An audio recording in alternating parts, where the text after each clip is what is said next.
Good afternoon, DUT community, and welcome to our skills workshop series in collaboration with Recruiters Care.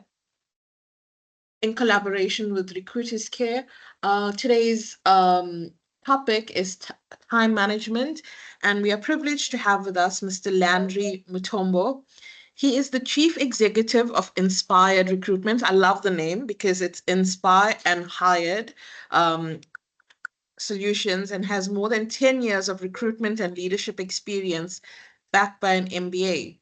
He's passionate about helping people and has a keen interest in productivity improvement.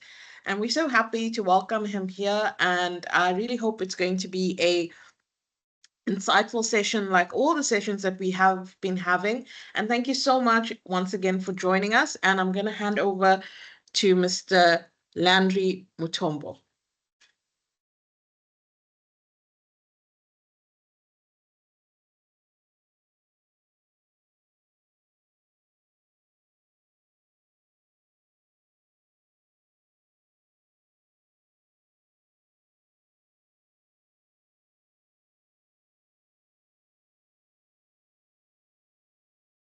Landry, you are muted if you are speaking.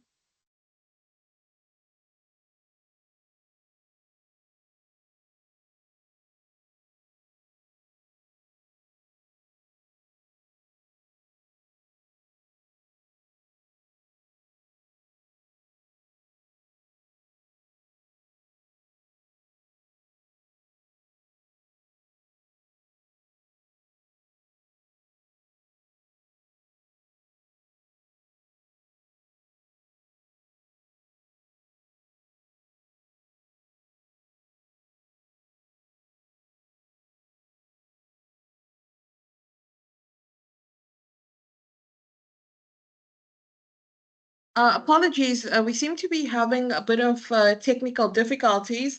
Um, please have patience with us. We'll be with you back. I'm just going to give him a quick call to just find out what's going on.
My sincere apologies, attendees. Landry just seems to be having an issue with Wi-Fi, which we all know well about that. Please ask for your patience while we just wait for him to reconnect.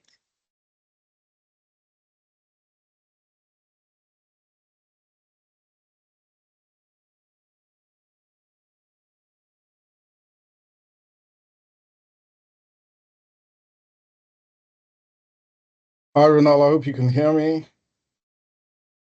Here we go. Thank you. Thank you so much. So Landry is back with us. And yes, the floor is all yours. Please, attendees, engage with us. Landry is very much open to you engaging. You are able to unmute your mics, but please raise your hand and then you'll be able to just take your questions or your comments. You can also use the chat box. And yeah, over to you, Landry. Thank you so much for joining us today. Thanks for having me, guys. I hope you can hear me loud and clear. I promise you I was on the call early, and then all these technical issues just appeared just in time. So my apologies, guys. I hope you can see my screen.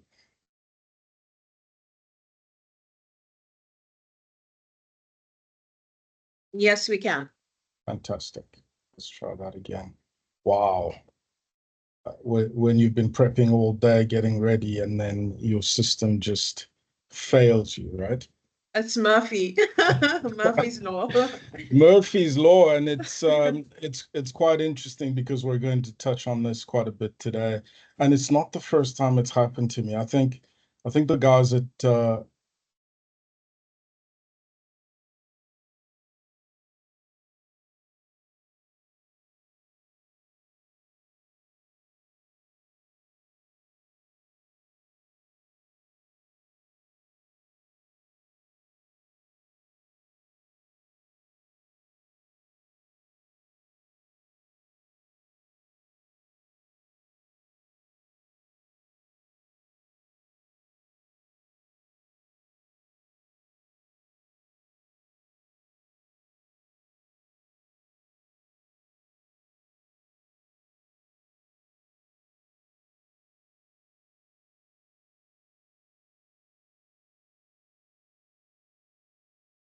My apologies, attendees again. Please, can we just bear with Landry? He is trying to sort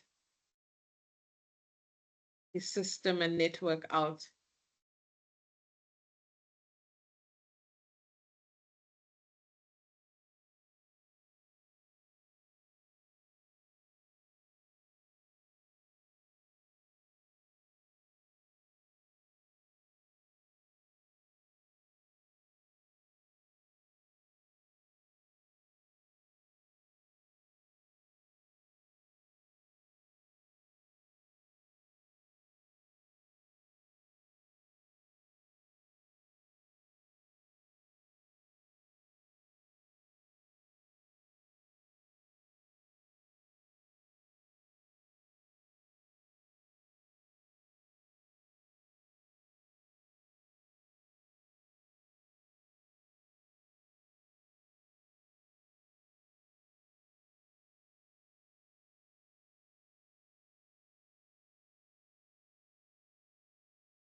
For those of you who just joined us, once again, I am sorry about this. Landry is just having some network difficulties and he will be back shortly to start his presentation. I do apologize once again.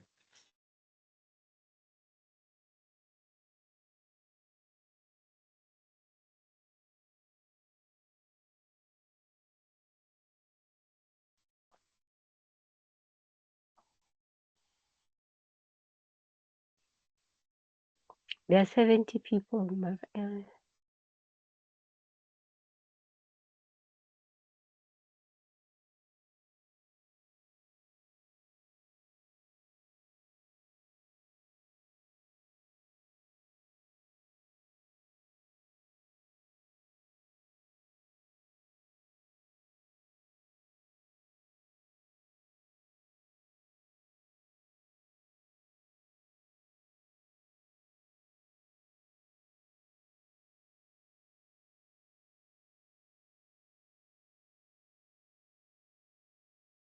hey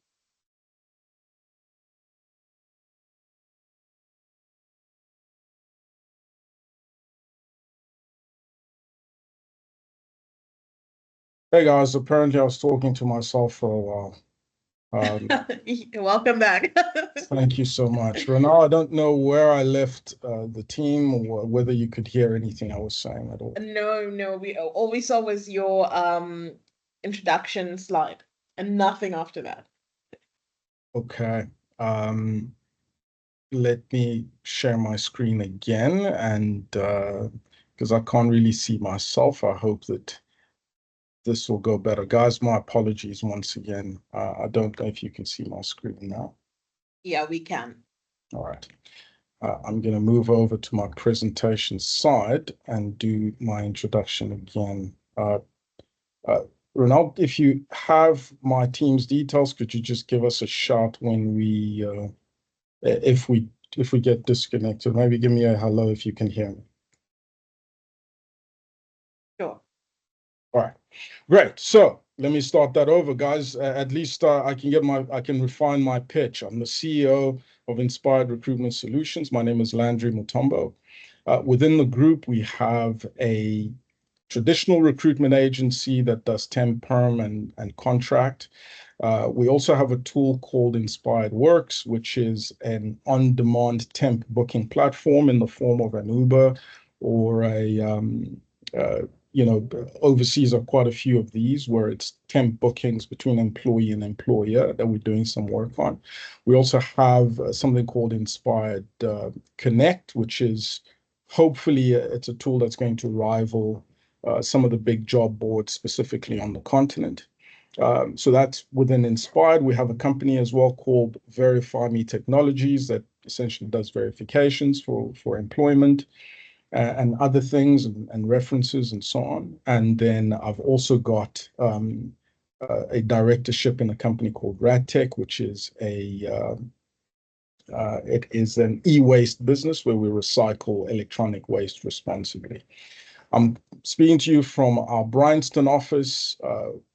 InspHired has an office in Bryanston, in Cape Town, as well as in Kinshasa. I don't know if we'll have time to get into all of that, but I welcome all your questions as we move along. I have an MBA from Richfield, as well as a MAP qualification from Wits Business School, and I'm hoping to pursue my PhD. I'm actually on the lookout for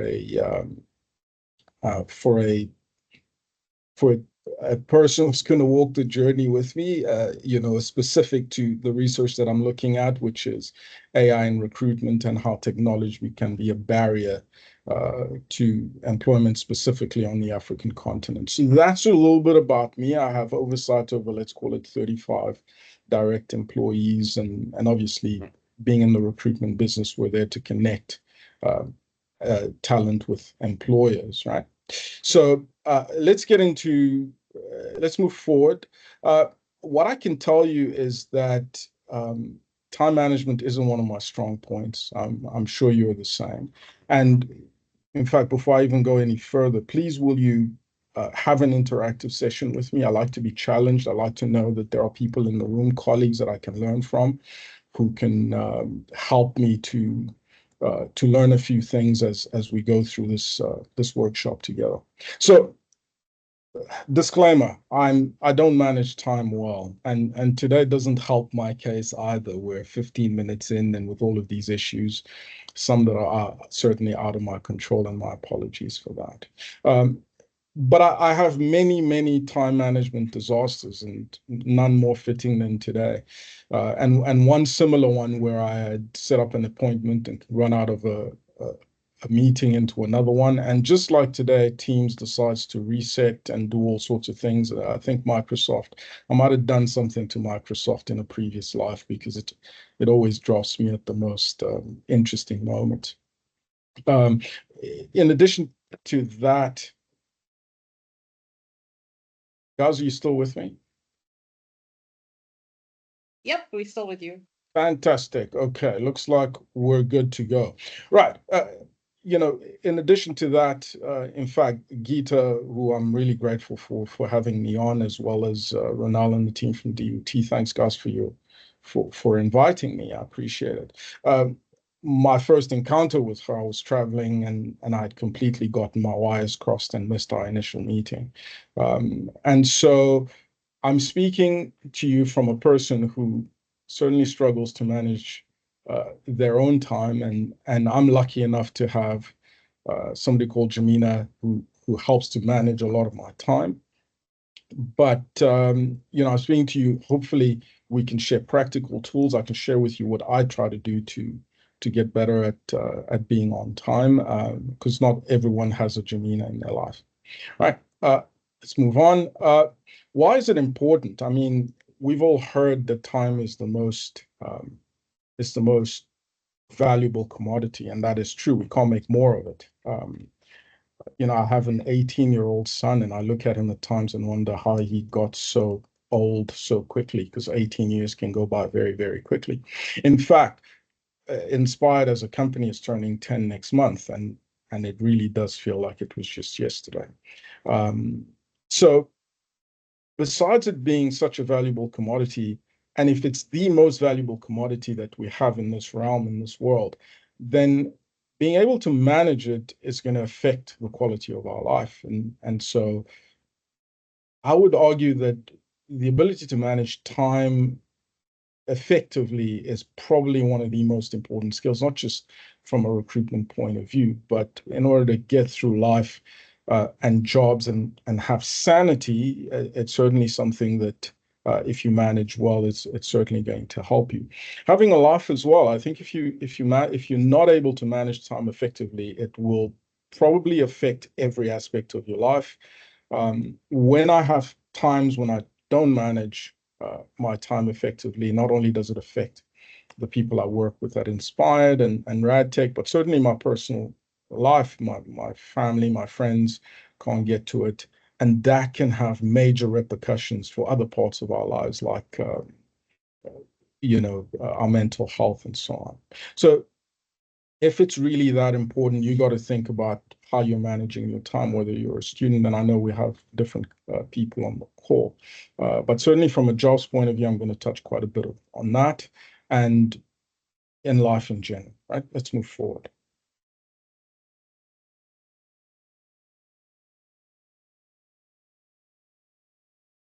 Okay. Being a student myself, and I'm assuming that there are a few in the room, it's always interesting to me when I try to understand where my time goes. And if we're thinking about time as a resource, then the question is, how are we using this resource, right?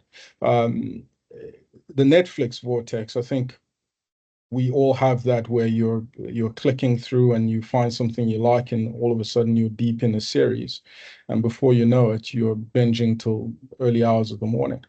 I have what some might call an obsession with the world of Game of Thrones, and when I got into that, I hardly got any sleep, right? But again, with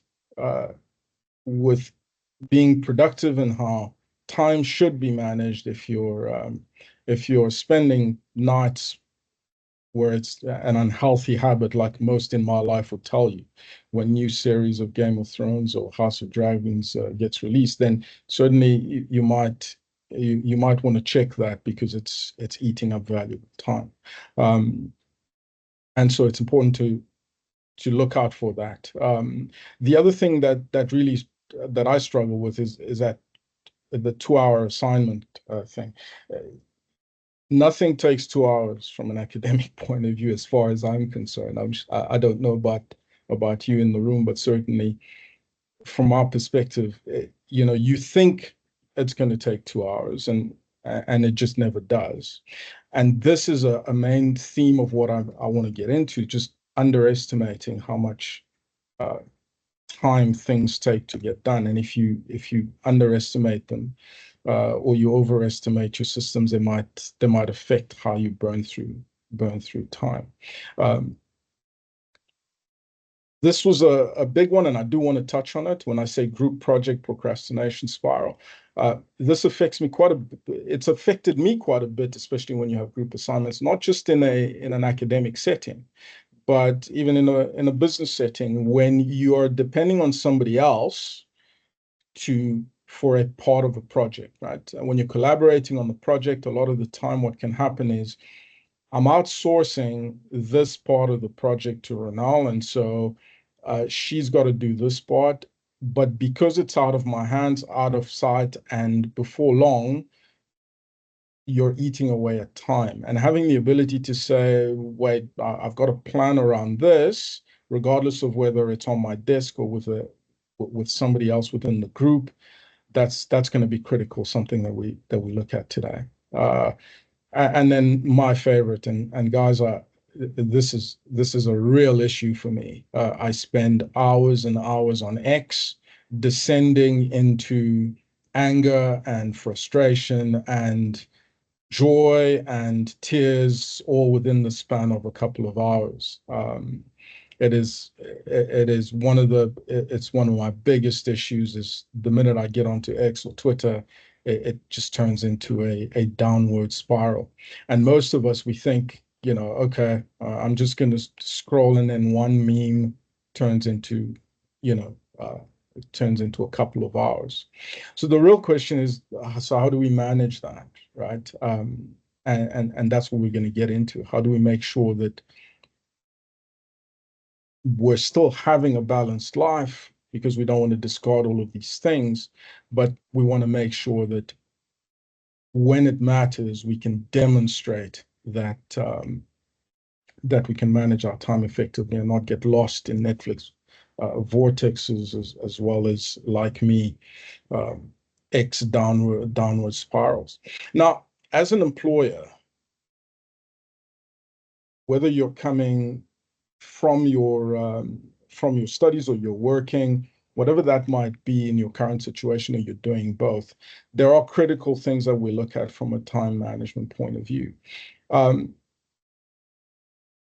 So what I get lately is I get a message from somebody who's running late for an interview. Hey, I'm running late, and it's great to communicate, right? But what you want to try to do is to be at least 15 minutes early for your interview rather than late, or any meeting for that matter. And why is that? There's a psychology around this. Let's say, for instance, I have a meeting with Renal, and I arrive 15 minutes early. What the message that's sending her is that I have prepared and I'm ready to go, and the onus is now on her, and some pressure as well that she be just as prepared as I am. Now, you may not have sent that in writing, but the mere fact that you're early means there is some pressure on the individual that you're meeting with for them to bring their A game, because the fact that you've arrived early says there is some preparation in what you've done. And so it does say something about the individual that's coming through for that meeting. Now, I want to ask a quick question, just so I first of all know that I'm still audible. There are people still with me. There is a saying that if you're not 15 minutes early for any appointment, that you're late.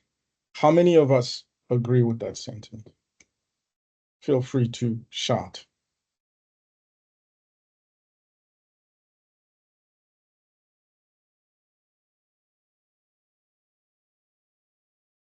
Maybe they're shy, but there's a lot of agreement. Are they thumbs up, right? We Yeah, there's a agree. lot of agreement. Yeah. All right, fantastic. So that's something I've heard a lot, is if you're not at least 15 minutes early for any appointment, you're actually late. There is some truth to that. And I want to talk to you about the candidate who was 15 minutes late. And yes, it's important to be early. In this case, I had a candidate who said to me, I'm so sorry I'm late, but I did the over mess around thing, right? Where I was an hour early in the area and I thought I had more time than I actually had. So I decided to go off for a quick cup of coffee that turned into a quick breakfast. And before I knew it, I was late. So you've got to think about being early, certainly important, but you've also got to manage that. And if you're overestimating the amount of time you're early for, that's fine. But you could also be too early for an appointment, and you do have to manage that. Anything more than 15 minutes would be inappropriate. I've had people show up 30 minutes, sometimes even an hour early for appointments. And that can be difficult, because now you're sitting in somebody's reception, or there are other people whose appointments are ahead of yours, and then that can affect you. So 15 minutes is key. 10 minutes is probably right as well. You don't want to rush it beyond that, right? And guys, don't be shy. I'm with you, and I've had all these technical issues speaking about timekeeping, so come along with me. The second thing I wanted to talk to you about from an employee point of view and time management is the email response test. Now, what happens is when you send an email or any written communication, especially today, you are hoping to get some response at some point. The problem is there isn't a set guideline as to, okay, what's a reasonable time to respond. Now, with WhatsApp or anything like that, when somebody has read your text message, generally, if you don't respond by the next day, so at least for me, I get into big trouble because I don't respond, and people get upset with me that I just kept them unread. But I think this is for you to manage. Now, in our office, we have a minimum 2-hour turnaround time for any client-related emails. So if a client or a candidate emails us, we give ourselves 2 hours, and we say, right, if you haven't responded within 2 hours, and if you can't resolve whatever is being queried of you, you can at least acknowledge that you've received the email. So that's good courtesy. This you've got to manage on your own and depending on the environment you're in. But I will notice how long it takes you to respond to an email. And it's a very strange thing because I may not put, let's say there's an ambiguous email or some written communication without a set deadline. If it takes you so long that I need to come back and say, hey, did you receive my email? Could you come back to me on this? Then you've probably taken too long, and you need to manage this on your own in your environment, what that means, right? The other thing we need to think about when it comes to time and how we as employers look at it, you have to think about time as the ultimate pressure cooker, right? Let's have a quick example. Let's say I gave you an assignment or a project to do and I didn't make it time sensitive. I said to you, you could do this, you have the rest of your life, however long that is, to get this assignment done. The likelihood is, number one, it doesn't add any timeline, so it adds very little pressure or priority, right? So it goes so far back the queue because there is no real-time sensitivity, right?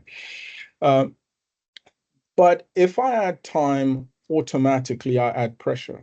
And if I add multiple projects and multiple deadlines, your ability to navigate time and its constraints tells me how much you can handle pressure. And this is really, really important for any employer.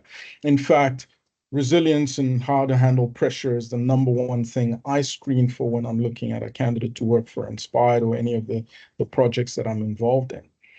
How do you manage pressure? And generally pressure is linked to some sort of time. And if there's multiple versions of that, or if there are multiple versions of that project, it means your ability to navigate that will tell me quite a bit about you as an individual. All right. So when we ask, tell me about the time you managed multiple deadlines, it's not just, and the minute time is added to this, it's no longer simply, basic. It means that there's added pressure and you have to be able to demonstrate multiple ways that you would navigate this. Last thing I want to touch on here on employers is doing what you said you do.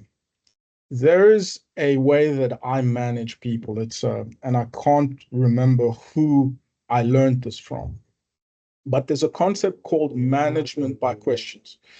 Apologies for the guy rushing in the background.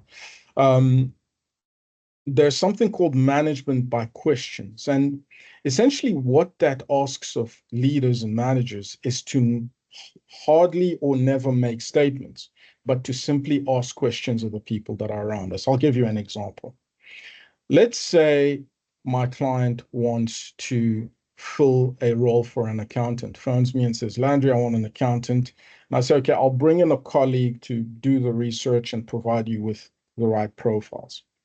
Leaving that meeting, when I'm setting deadlines with my colleague, the first thing I would do is not say, you have to deliver by this date. Instead, I would ask, what do you think is a reasonable deadline to submit on this project? And let's say they give me what they think is a reasonable time, but that I don't agree with. So let's say they say, you know what, 2 weeks is good for this. Let's say I don't agree. My first response would probably be, you know what, I hear you, and I have similar concerns with regards to to how long this project will take. But what do you think the client's going to think if it takes 2 weeks? Do you not think we could revise that target? Until they came a lot closer to a deadline that I thought was acceptable. What's the importance of this? When people make decisions on their own, or when they perceive themselves to be making decisions, they commit a lot more to doing it. So in other words, if my colleague perceives that they gave me the deadline, then they're more likely to keep that deadline during the allotted time, rather than me dictating a deadline to them where their psychology says, oh, this guy is irritating boss of mine. I've got to deliver a deadline by a specific date. Now, when you are managed by questions or you are giving a deadline, so doing what you'd said you'd do is absolutely critical. Why? Because if somebody gives me a deadline they agree to, then I hold them to a higher standard. And that means when you set a deadline that you agree to specifically, it is just not acceptable to miss that deadline. Yes, things happen and some things are out of our control and we can communicate it. But as a matter of principle, the statistics tell us that if you keep your word, especially in a corporate setting, timelines, you will be ahead of 70% of the people around you. That's a big number. And if you're in a position where it's really competitive, you're wanting to ascend the corporate ladder or grab an opportunity that's not available to others, being in the top 30% is really going to help you. So that's what we notice. All right. Now let's move forward to what I think really, really, really will help you and stuff that actually works, right? And this is where we need to get into anything practical. And guys, if you have any questions or comments, please just wave or unmute yourself and we'll go from there. I expect we'll take questions in the end, and we've lost a bit of time, but I think we'll be okay. All right, so there are a few things that make time management weird. These are a few things I don't think make it weird, right? First thing is everything on a calendar. Now, one thing I try to do is to not rely on my own brain and think that I'm going to remember something that I'm probably not going to remember. And what's important is to put everything in the calendar. And it's not weird. Guys, if you're not already doing this, I suggest that you put everything into some calendar, digital preferably. If not, you could always use an old-fashioned diary or a calendar on your desk. This is absolutely critical. Why? Because first things first, it helps you to plan, right?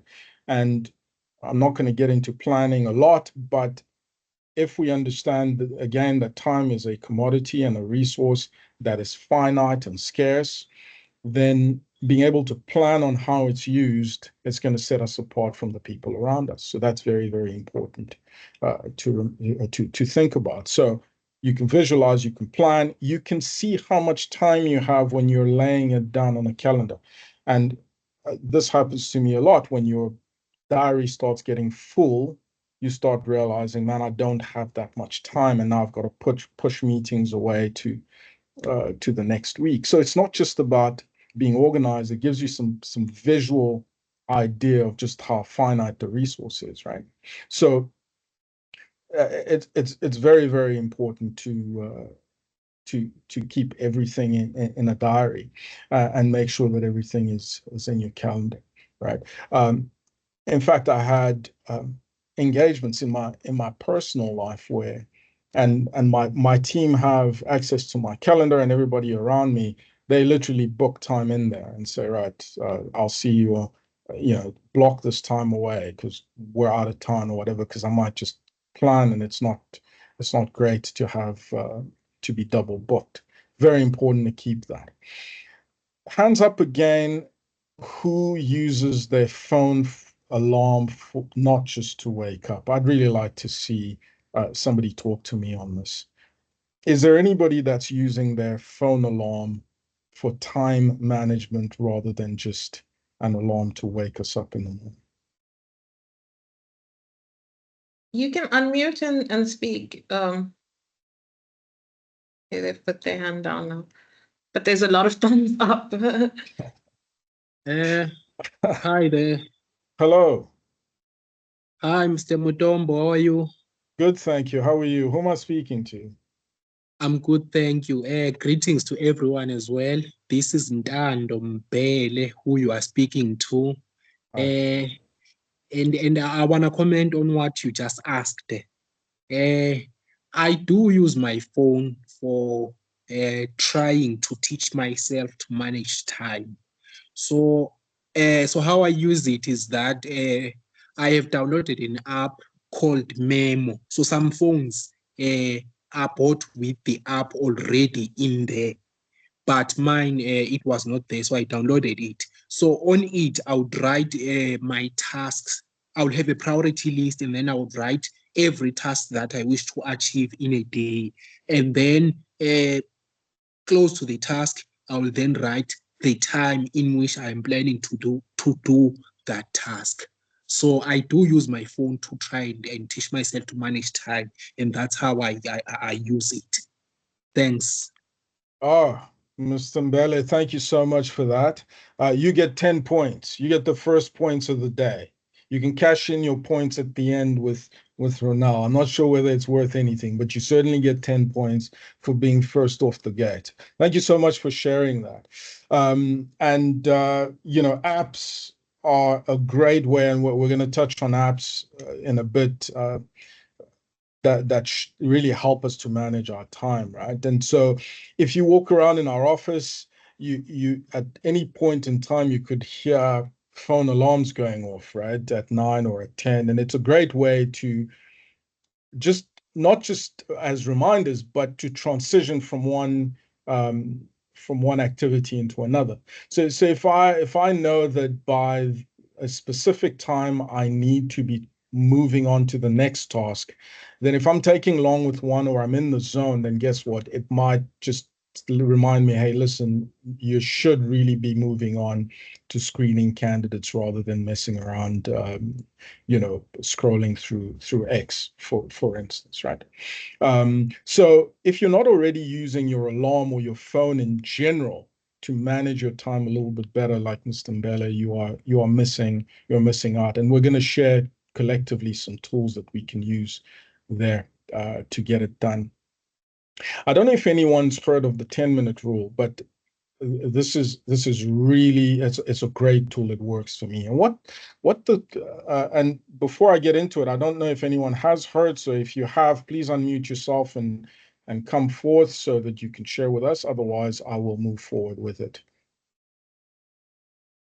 Okay, I'm assuming we're moving forward. So the 10-minute rule is simple. It says that any task that you haven't started yet will seem like it's hard until you've started it, right? And so the theory is that if you start anything for 10 minutes, you're likely to get in the zone, right? It's the same concept about just reading the first page of a book. If you think, oh, I've got to read an entire chapter, you don't think about the chapter or the book. You think about the first page. So the 10-minute rule is similar. It says every task I have to do, I will start and just give it 10 minutes before I quit. And generally, what happens after 10 minutes, if you can break the 10-minute barrier, you're likely to get into the zone of whatever you're doing, and it'll certainly take you more time as you move forward, right? Because psychologically, you have a 10-minute barrier to overcome initial resistance. And so once you have broken that barrier, it gives you momentum, and you can move straight into really getting your back into whatever task it is, right? And in general, you guys know the concept of inertia. We as humans, we don't like to move. We resist change, and we're always trying to revert back to our our current state of being. And so immediately when you break that through your 10 minutes of doing whatever the activity is, you're likely to really overcome whatever the task is, right? This one is this one is really me in a nutshell. Future you will hate present you if you don't plan. Guys, this is a procrastination hack. And again, I'm not getting deep into procrastination and how we can overcome it. Yes, it's a huge aspect of why we waste time, but I'd rather focus on the tools that we can use to be more productive. And one of these psych hacks is thinking about future you. And the concept is that if you delay on delivering on a project, the only person who's going to suffer from that delay is you in the future, because you're going to have to pull an all-nighter, or you're going to miss the deadline and it's going to create pain. So the idea is to think of the future version of you, the one in time who's going to either stay up all night or who's going to have to miss a deadline and deal with that, and be kind to future you. I think future me is really upset with me because I do make him pay quite a bit when the pressure is on. So be kind to future you, and think of him when you're procrastinating before you kind of put something off. And that's one of these procrastination hacks that'll really help, right? You've got to think about that, and thinking ahead, which is an aspect of planning, is really going to make a difference when you are thinking about being under pressure to deliver on a deadline. Okay, let's move forward. Okay, before I get into some job search hacks, and again, this is tailored to students in the room who are looking for opportunities. Nobody at DUT, because none of you are out looking for opportunities. You are very happy in your positions. You are committed and dedicated to move along, right? So not you, but everybody else. Are there any questions? I'll stop here for a brief minute. There was a question in the chat box. They wanted to know about more tips on how to overcome procrastination. And then I'll just follow up with another question once you've answered that one. Okay, so I think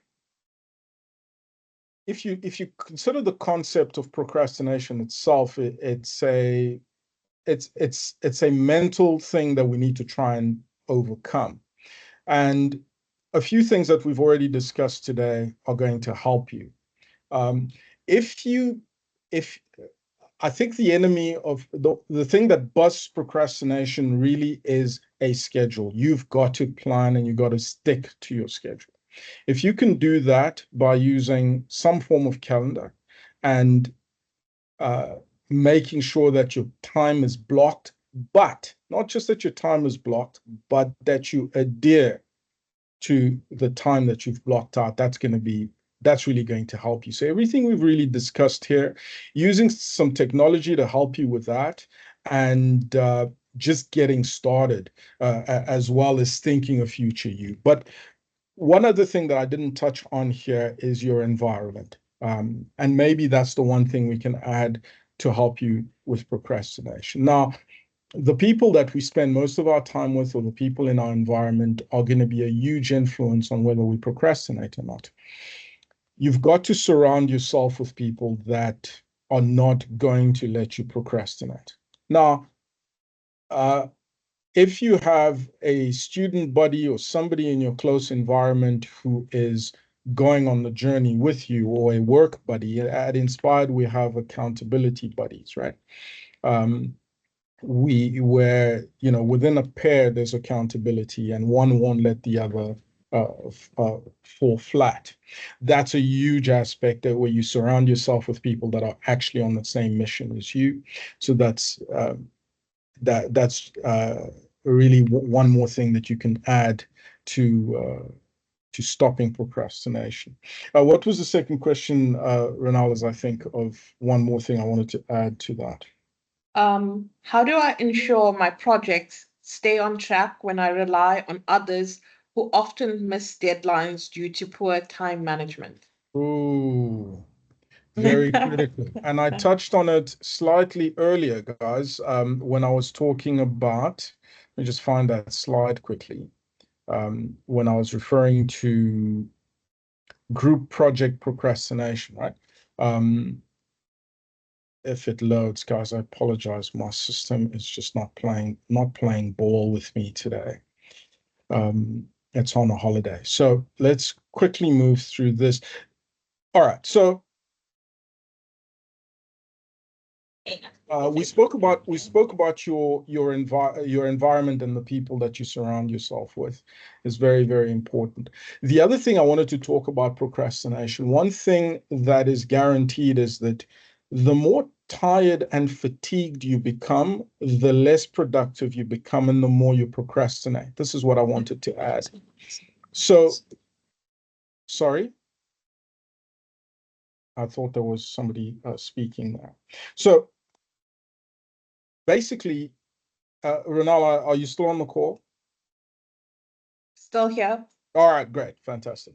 So what you also need to think, besides having some accountability around you, because all of the tools you're using are only tools. If you're not going to be able to abide by them, it's like, and I was going to touch on it later when we talk about apps. If you put a limiter on your phone that a limiter for X, for instance, in my case, it says I can only use Twitter for 2 hours. But if I have the ability to override that request every time, then it becomes very difficult. I need a lot of discipline. And where I lack discipline, I need an accountability buddy that says, listen, bud, you spend so much time on X this week, you need to stop. However, if I'm getting tired, I need to take a break. And taking breaks is critical to help you stop procrastinating. Now, coming back to group projects. First things first, remember there are only so many things you can control. You can only control what you're in charge of. If you have somebody within your group, and we had this when we do our assignments, and you have syndicates and that, where you have individuals that just don't meet deadlines. One thing you could do is just pick up the slack yourself and carry on, which I don't advise because it's terrible. The other thing you could do is collectively pressure the individual to meet deadlines. And thirdly, I would suggest that you report the individual or the individuals to your supervisor or somebody who's in charge, so that there is some pressure and some group accountability. The other thing you can do is when you set out to do group projects, what we did is we actually, and we only learned this much further after things had gone really wrong. We realized that we should have gotten some rules of engagement within our project group, right? Where we said, okay, these are the rules under which we're going to operate. We're going to deliver so much and this and that and that. And if these things don't happen, we communicated exactly what was going to happen beyond that. If we had done that early, we would have saved ourselves a lot of frustration in reporting an individual who just wasn't prepared to come along with us. I hope any other questions there, Renal? I have two hands. Kay Labadi, you can unmute and ask your question.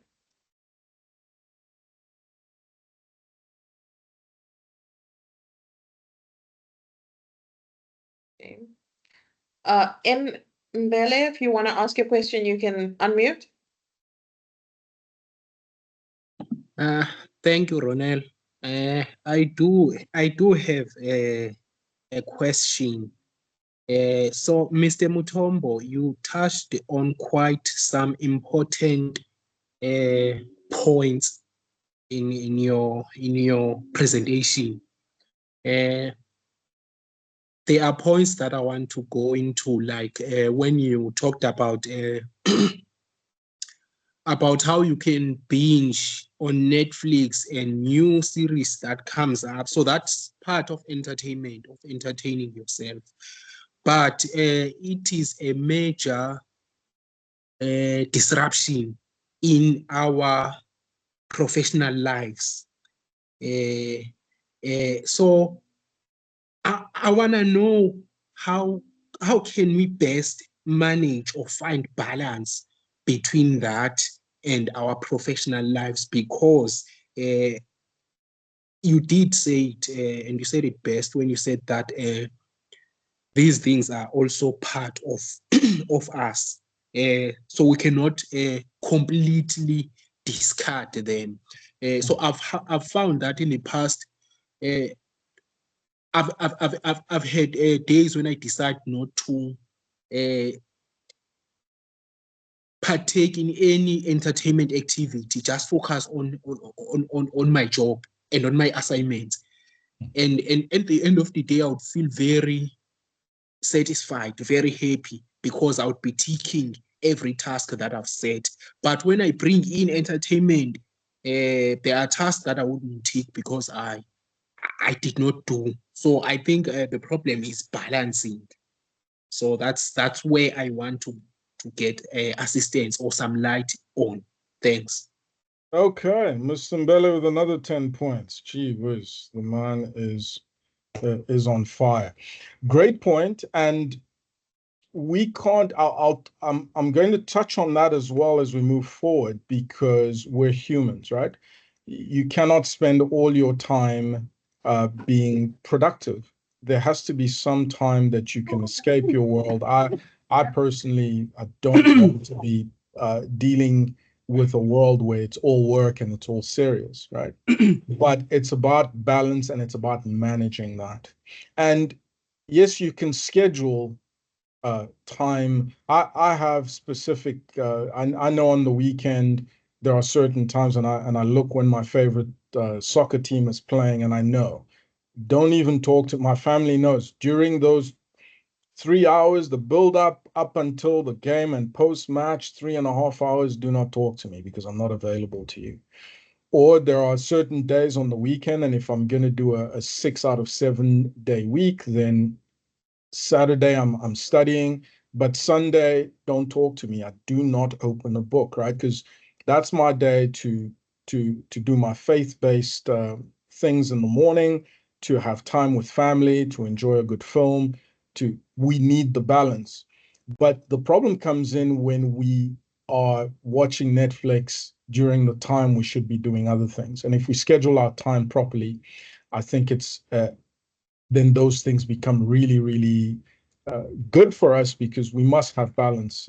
Without the balance, we also begin to procrastinate and we get uh, really unproductive. So thank you so much for asking that question, Mr. Mbele. We'll touch some more on it. I want to talk to you here from a job search point of view. And how you should manage your time. If you're not in the market for a job, that's okay. You can think through this as to how you approach any real activity that's not part of your day-to-day work. First thing is the Monday method, right? When you're in a job search or you're trying to achieve something that's not part of your day-to-day, the Monday method says to us, book a specific time in the week when you are doing your job search. So in other words, if it's going to be Monday, let it be every Monday between 9 and 11, right? Make sure that you are during that period and that period only, you're applying for jobs. Why is that? Because what it'll do is, again, it'll teach your brain and it'll create some habit, knowing very well that that's when you're going to do it, right? And when you have some idea in your brain, this is the time I've set out to do something, you're likely to do it better.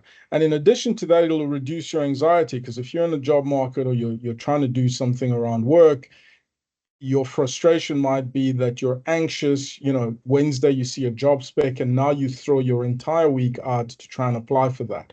It's the wrong way to do it. You want to rather say, oh, I'm adding this job to my search, and then if it's Monday or Monday and Wednesday, then those set times is when you're actually going to look at your job application.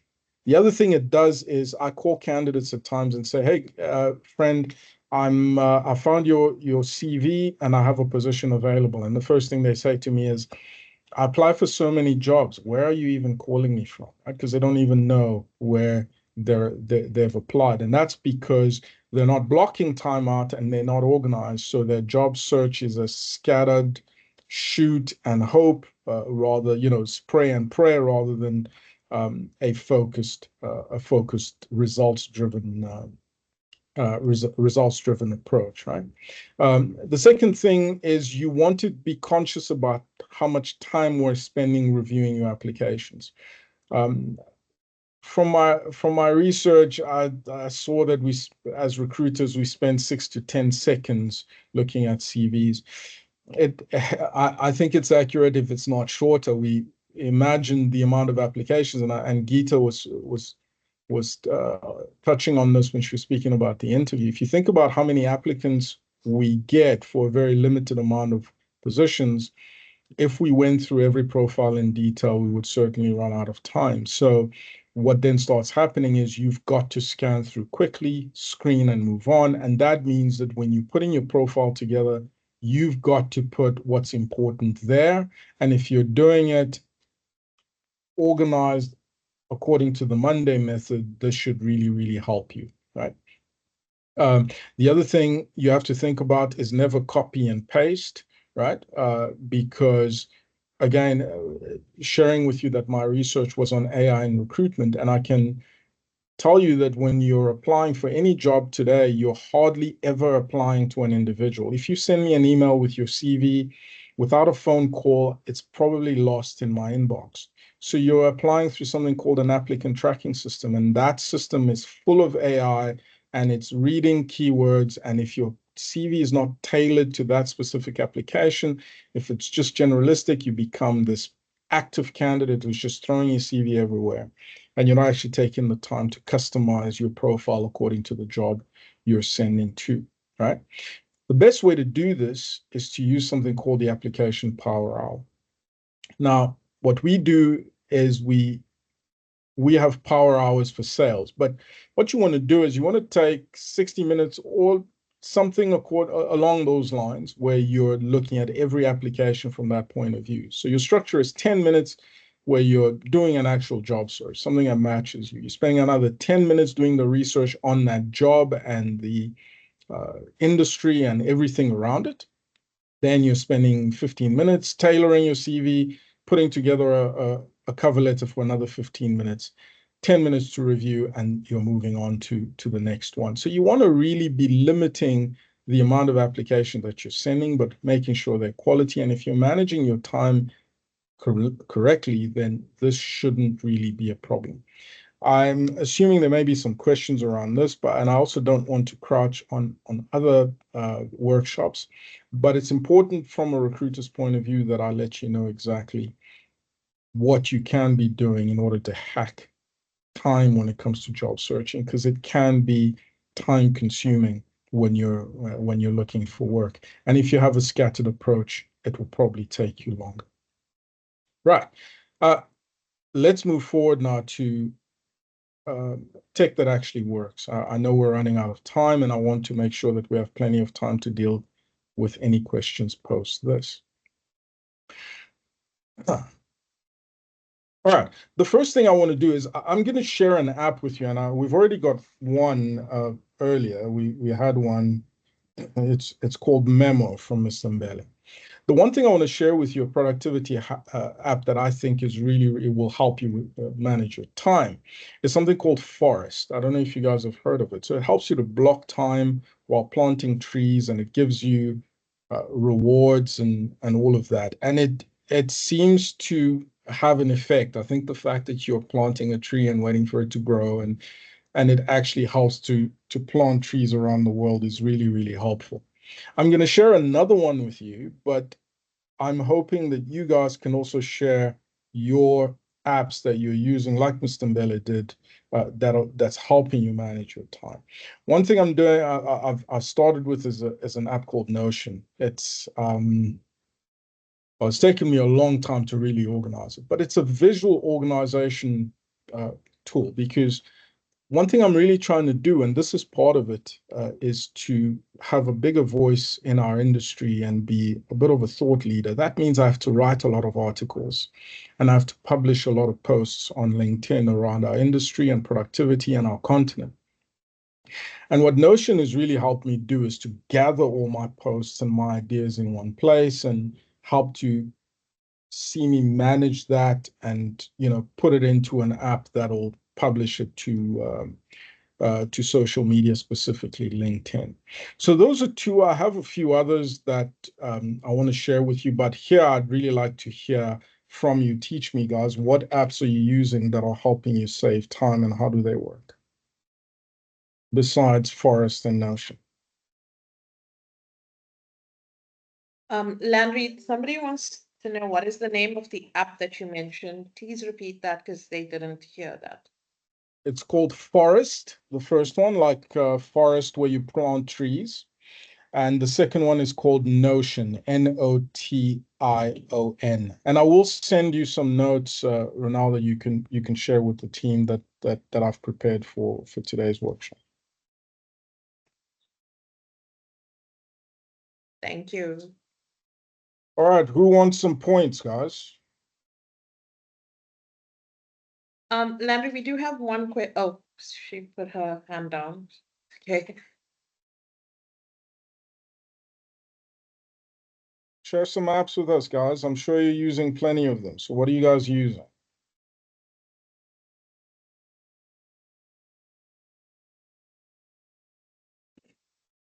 All right.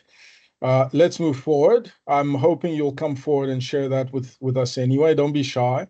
The next thing I wanted to talk to you is about how to set up your phone to stop sabotaging you. And guys, and again, we're talking apps and things like that. So maybe you can share with me here as well. But one thing that I've done, you know what I've done, guys? I've completely turned off notifications on my WhatsApp, because WhatsApp's the biggest problem for me, right? And I have this incredible fear that somebody's going to need me and I'm not going to be available to them. So what is happening is, even in meetings, it's like a drug. I'm always picking up my phone and checking it. In fact, I think the research I did said that the average person picks up their phone over 160 times a day. I think I might have been worse than that, checking my WhatsApp. But the only thing I've done is tell my loved ones and people around me that, okay, if you call me and I don't answer, that's fine. If it's an emergency, you call me twice in a row and I will drop everything to phone you back. And if it's a text, then on WhatsApp, then it's not actually critical and it's not important enough for me to stop what I'm doing and pick up my phone. It's a huge problem. You got to think about that. So that's the first thing you can do, is turn off notification on your phone. The other thing you can do is, when you manage your phone's apps, right? When you unlock your phone, the first thing you see is a bunch of apps. If you have a problem like me, you want to move the apps that are taking up all your time. You want to move them away from your first part of your screen. On an iPhone, and even on Android, you may have to make it difficult for yourself to scroll and find the apps that are wasting your time. So rearrange your home screen so that Netflix and X are very far and you got to scroll through a bunch of apps in order to find it. Rearranging your screen or removing the apps from your home screen is a huge way to do this. The other thing is, you can make your phone really unpleasant, right? You can change the brightness, make it's for me personally, my phone is the biggest eater of my time, and I think that's why I'm spending so much time doing this, right? You can grayscale your phone and say, right, I'm not going to make it look pretty for me to pick up, and it has no notification, so it turns into something that looks closer to a brick than a shiny item. Right, so that could help you. The other thing you could do is set app limits, right? I don't know if you guys know how to do this. I'm assuming you do, because you're young and you're vibrant and you know tech even better than me. But what you can do is, on an iPhone, I use an iPhone, so that's where I can speak from. You can go into some of the settings and limit how much time you spend on apps. The problem with this, though, is that you know how much time you've set on this, and you have the ability to override it. So if you don't have the discipline, it starts to become mundane. It's like when you drive and you want to unlock your iPhone and it says, "Are you driving?" And you say, "I'm not driving." After a while, you don't even realize you're saying, "I'm not driving." It's like you can just say, "Give me another 15 minutes until you override it." So you need to have that that ability to do that. Lastly, okay, so that's it on the apps. And guys, I'm still open to you talking to me about what apps you're using and what tricks you're using to make sure you stay focused and locked in. One thing I found during my research for our talk is that some people use two notebooks, and maybe think about whether this could work for you.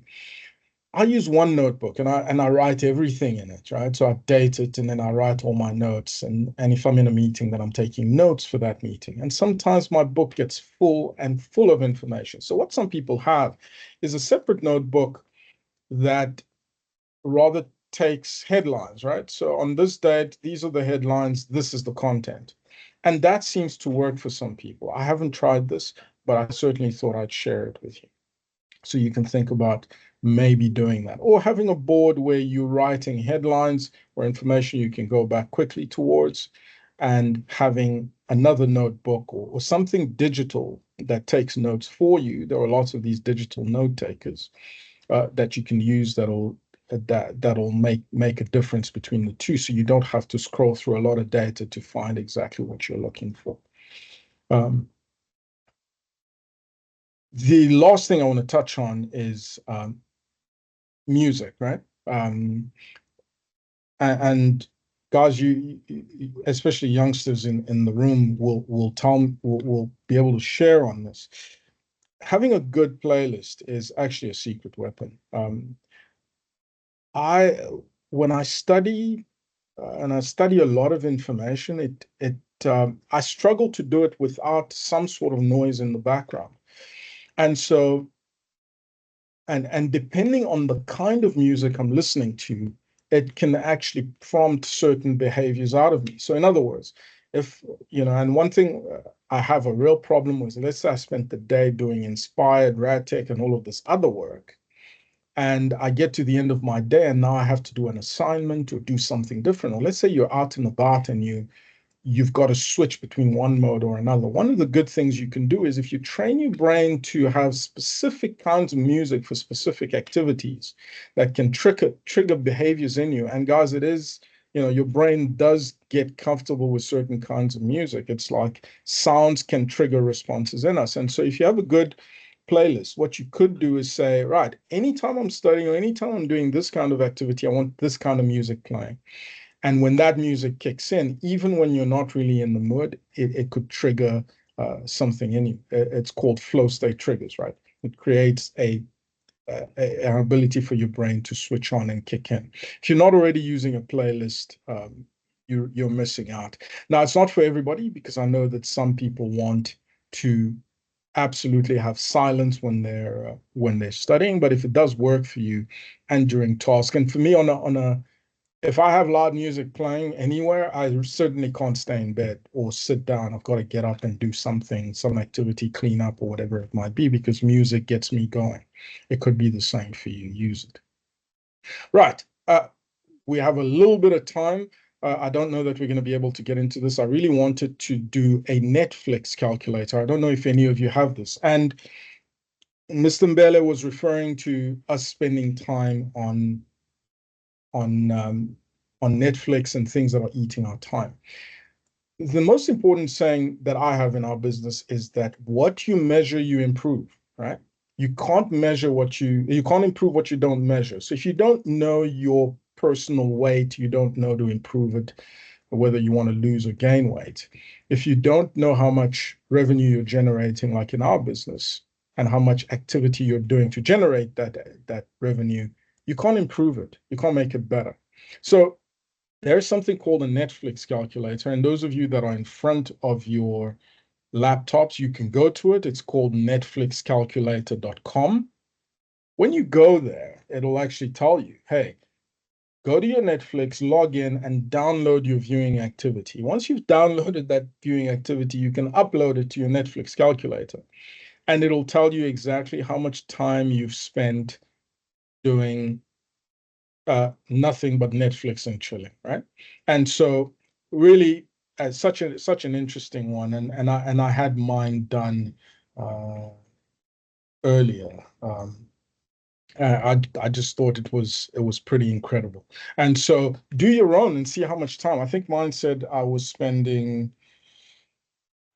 2 hours a day on average on Netflix, which I'm not even sure that's all me, guys. I think some password sharing might be hurting my stats there. But do your own and see where that comes in. The other thing you should be doing is your iPhone screen time. This is a real enemy for me because whenever I look at it, it just hurts. But when you know how much time you're spending on things, you can definitely improve it. So those of you who are doing quick time audit with your Netflix calculator, please share with us if you've been able to download because it does give you step-by-step instructions on how to do that. I don't think we'll have time to get into it because I want to take some more questions. But if you do it, share with us what your score is, and because I'm quite interested to see what that is, right?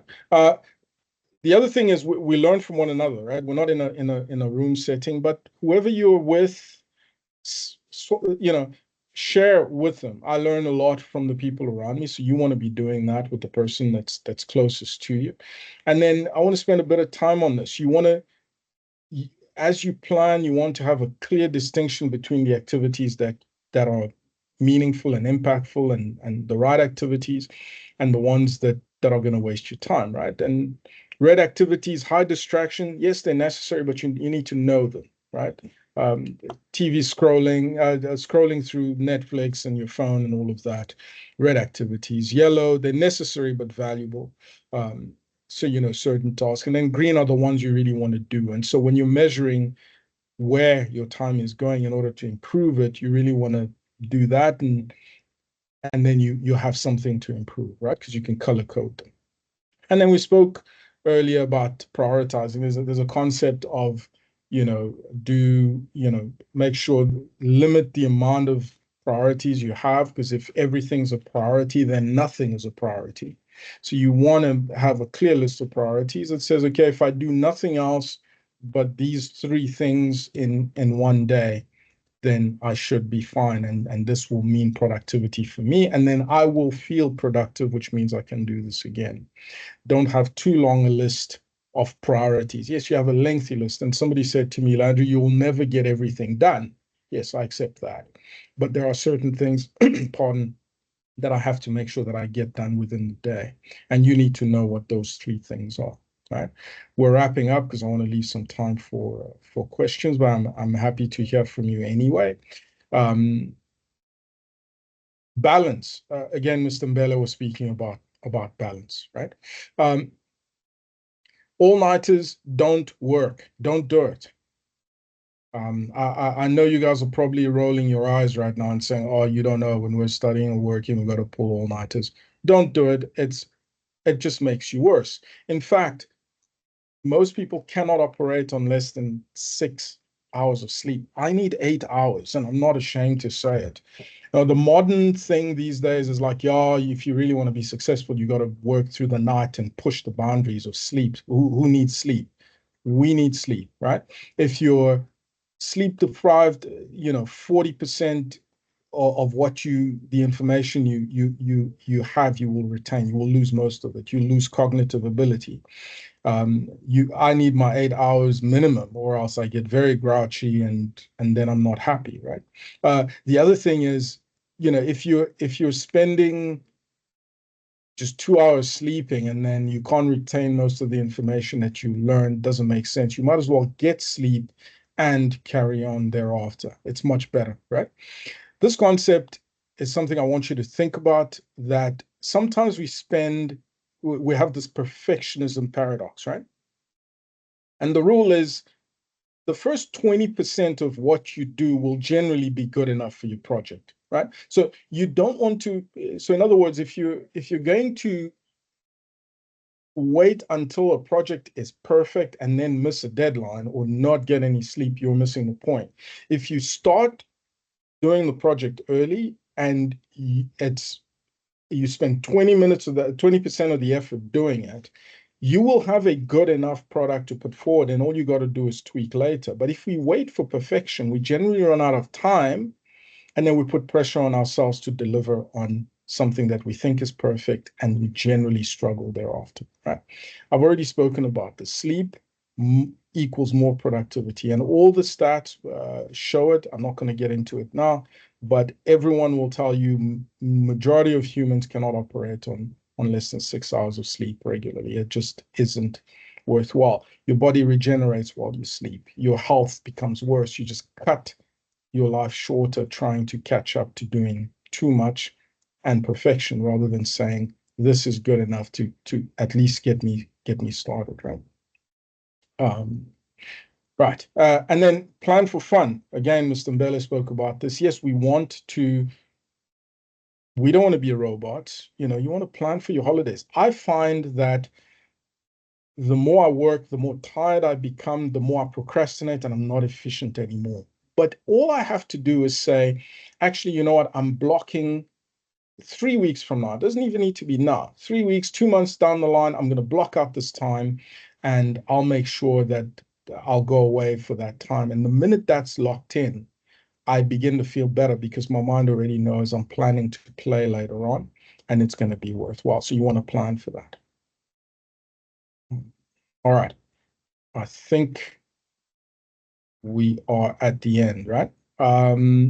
If you're moving into a career, you've got to remember that, there are simple routines that'll make a big impression on employers, and, your ability to manage your own time, especially with remote work these days. That frustrated me quite a lot because now employees are not in front of you. So your ability to self-manage long-term is going to make a huge difference. Deadlines are important, and if you can't meet them, you've got to communicate, and we've spoken about this already earlier. And there's real easy ways to look really organized. You just organize your email.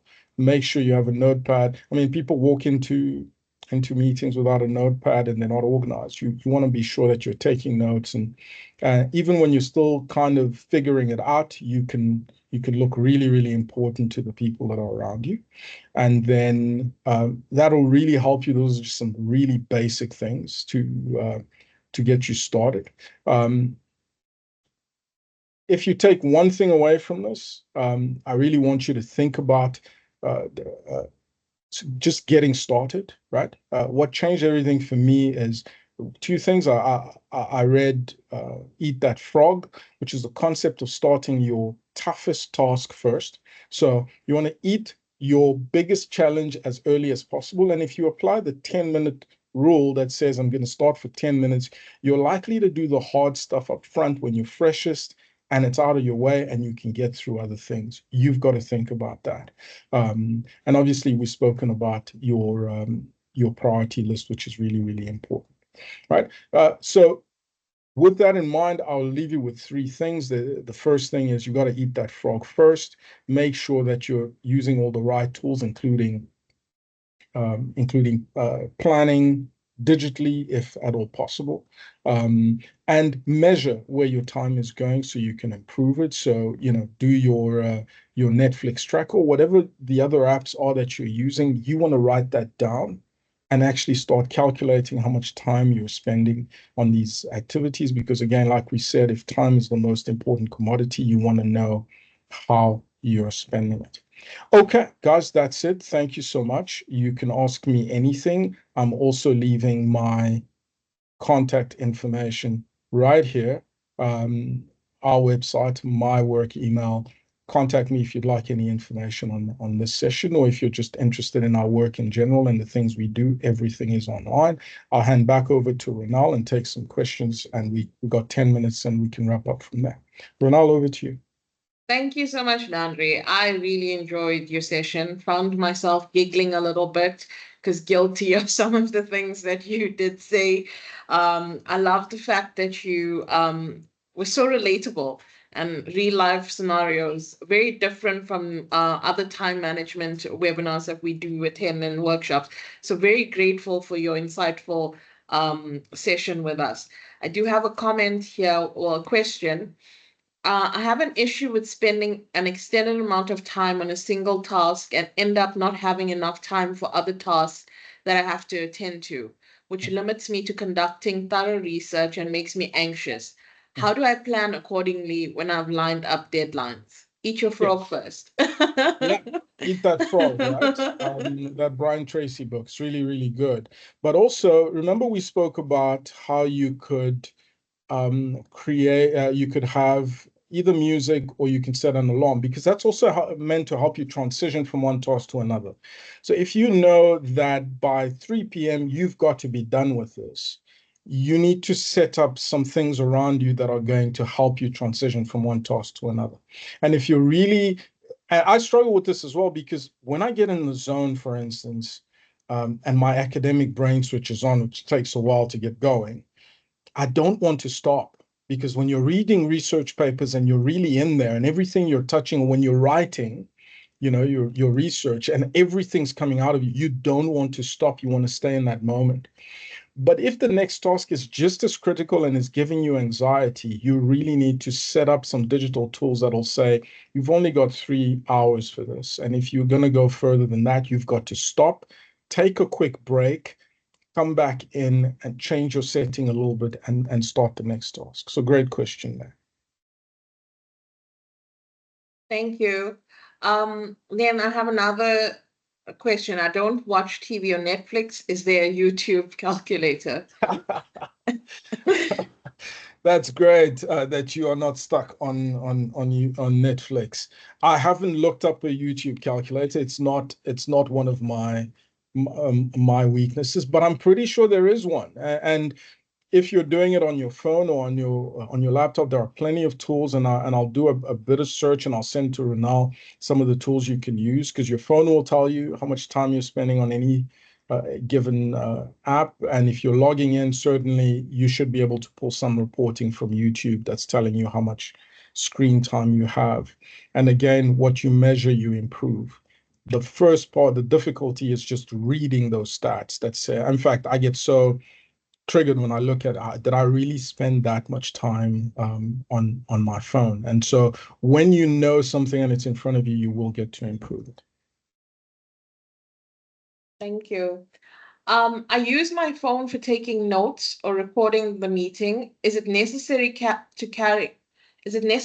carrying a physical notebook even though you won't use it? I end up doodling if there is paper. Okay, well, that's really great. Look, I think as long as you have, in fact, the digital note taker is better. I think I'm a little bit stuck in the old ways where when I write something down, I remember it. And even now I'm writing down rather than taking digital notes. If you're able to take digital notes, it's better. You can organize them. Although with me, I can still write and I can still scan my notes back to my cell phone, and I can then OCR it, and it becomes, I can still digitize the notes. But if you're doing it on your phone already, that's great. The other problem is the longer you are on your phone, the more open you are to distractions. So I don't take my phone into meetings unless I have to. That means that for that time, I'm really, really zoned into my meetings and I can put my phone away. But if I'm taking notes with my phone or my laptop, then I'm likely to be distracted by other things and lose focus of the task that I'm meant to do. If you can manage that, then you're already ahead of most of us. Thank you. And then Bella, you can unmute and ask your question.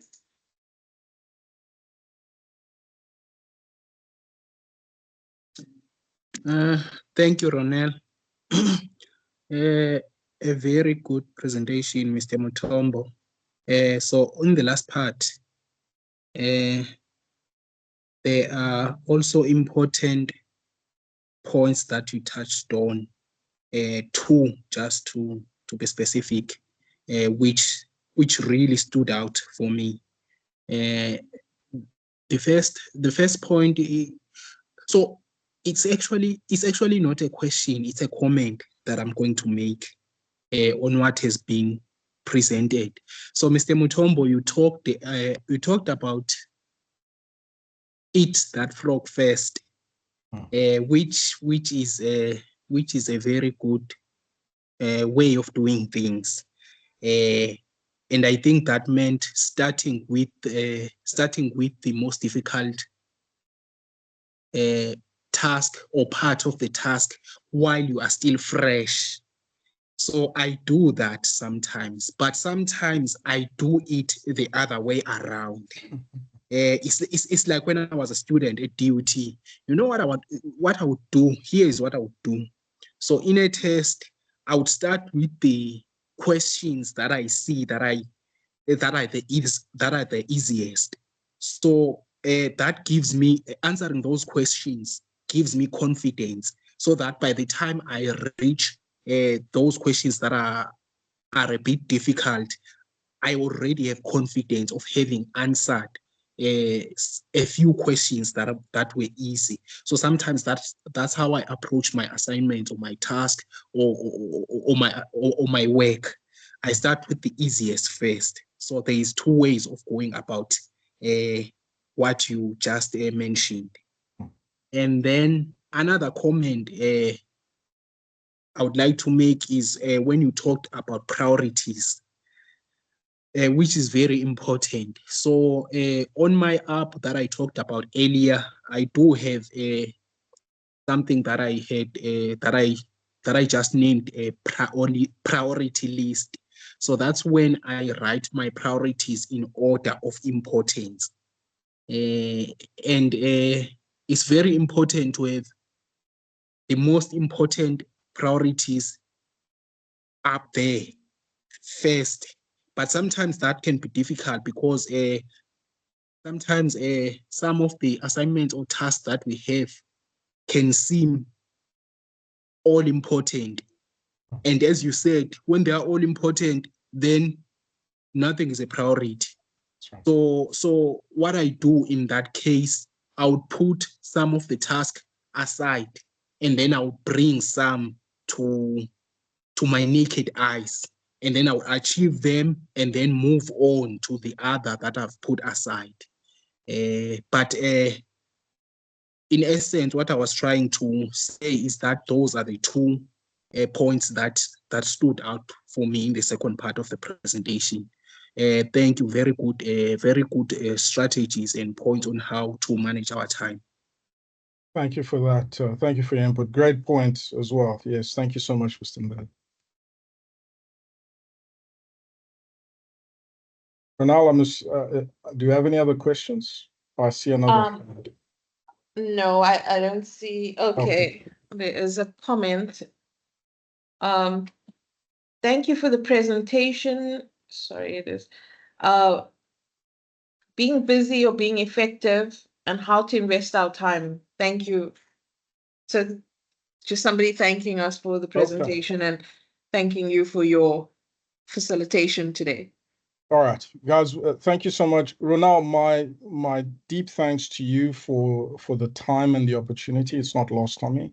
And obviously to Gita, who's not here, and thank you to her for allowing me the platform as well, and everybody for joining. It was a real pleasure. Please scan the QR code if you want more information as well. Recruiters Care and InspHired, and hopefully we'll talk again soon. Once again, we want to thank Recruiters Care and Landry for coming through. And I say it again, and I say it in every skills workshop. They are purely here on a volunteer basis. We're not paying them, and it touches us. And we are so grateful that you impart such insightful knowledge in the sessions, and they've been very popular. So we're very, very grateful. So thank you so much, Landry, and to Gita, Recruiters Care, for always coming through for us. And join us for our next webinar, our next workshop, which is getting the most from LinkedIn, which is this week, Thursday, the 27th of March. If you need the link to that, just pop me an email and I'll send it to you. But thank you very much, attendees. Yes, you will get a recording. I will send an email out. Please give us your feedback. It's very important for us to know what you need and how you felt the session was, so that we could there's always room for improvement. But thank you so much, Landry. I really enjoyed the session. Thank you so much. My apologies. The way you facilitated it. So thank you so much. My apologies for the tech issues early on, but it is what it is. Thank you so much. Have a blessed evening, everyone, and Take care. we'll see you guys soon. Cheers. Thanks, guys. Bye. Thank you. Bye. Nuga.